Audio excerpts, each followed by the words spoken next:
Hello friends, welcome to our YouTube channel. Friends, in this video I am gonna tell you about how to fix this Hey Google not working problem in your smartphone. So how you can fix it? First friends, you have to restart your device, click on settings, scroll down, and here are applications.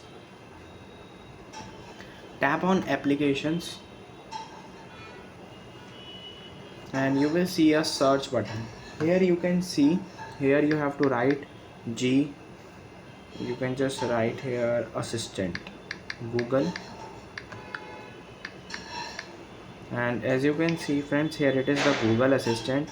You have to just clear cache this, click on storage, clear cache, clear data, and give all the permission. After that you can see, long press the home button and say, hey Google, open YouTube.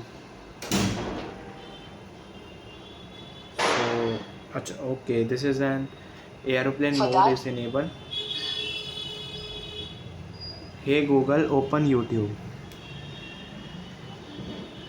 You can see open Wi-Fi settings. So you have to you need to connect to a Wi-Fi network or install a SIM card first. So you can see it is working now. I hope you like this video. If you like this video, then subscribe to our YouTube channel for more helpful tips and tricks videos. See you next time.